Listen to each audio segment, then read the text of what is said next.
Congratulations. Today is your day. You're off to great places. You're off and away. Michael, what are you doing? You're reading a book.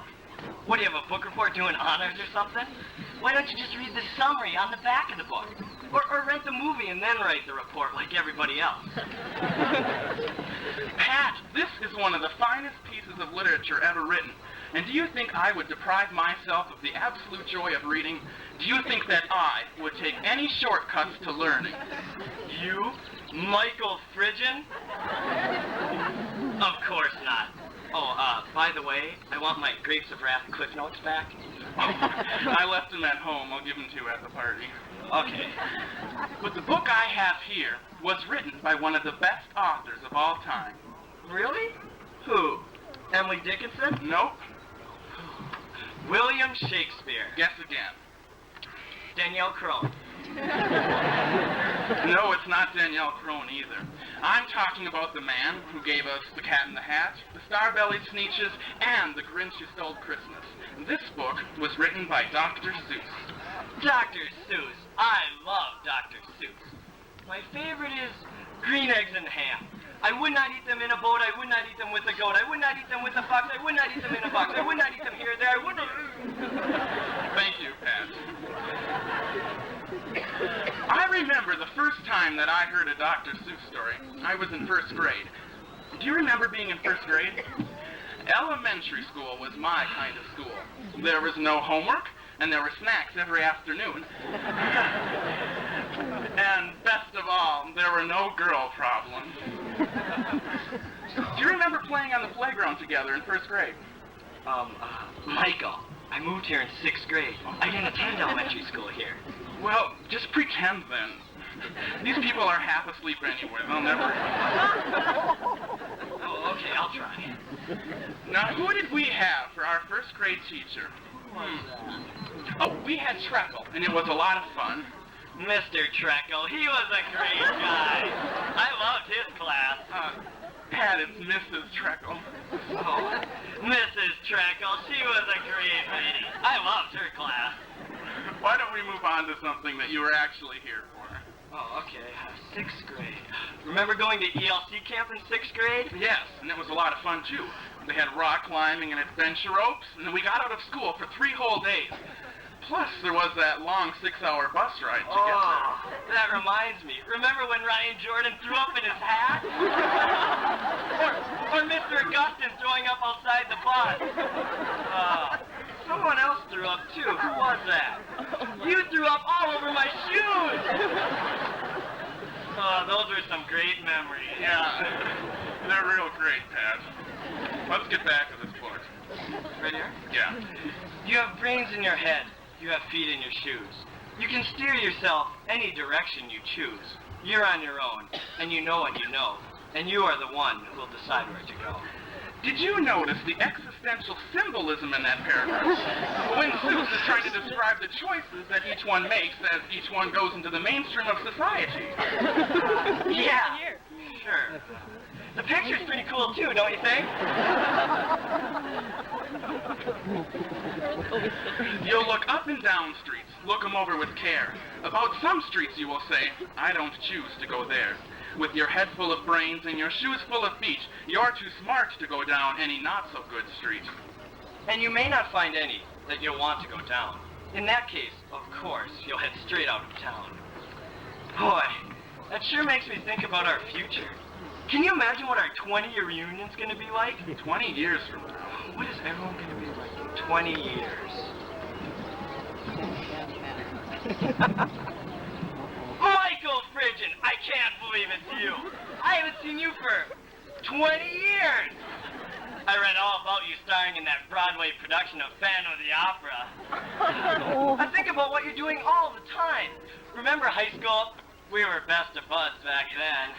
I called you to be the best man at my wedding, but you never returned any of my calls. Oh, well, so what's new in your life? Oh, not much, Dale? No, I'll get it.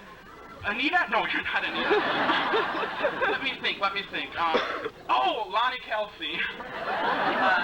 No, it's Pat. Pat? Oh, Pat Serrano, I remember. It's, Pat Seuss. Patsuko? Well, how's the family? Can't complain. You know that girl I liked in high school? Not really. Well, I married her. Oh. You know, we have a good life.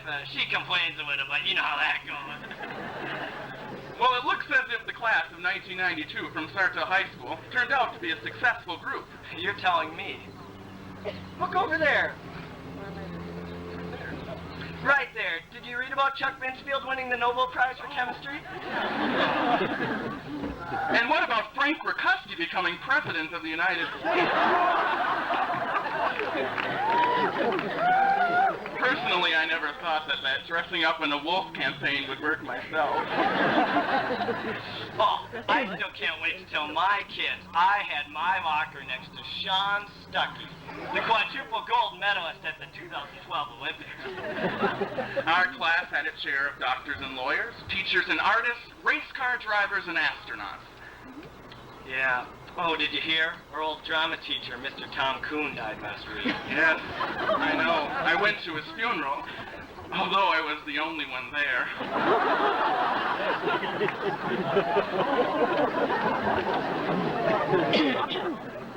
You always were a brown-noser.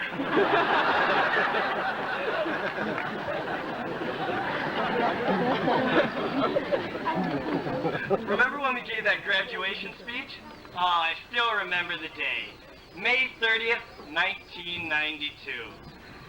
You know, up in front of those people, I got so nervous. I never let anyone know, but I wet my pants and had to change right after the speech. Well, it sure was a great high school. Yeah, as much as I whined and complained, and hate to admit it, those teachers really helped shape the class into the people they are today. I only wish that the entire class had a chance to thank them. Yeah, but when would we have the entire class together? And the entire teaching staff? We'd have to go back in time or something. But if we ever did, if we ever had the whole graduating class sitting behind me, and the whole teaching staff off to my right, I would proudly stand up and give them the round of applause they deserve. And I'm sure the rest of the class would join me.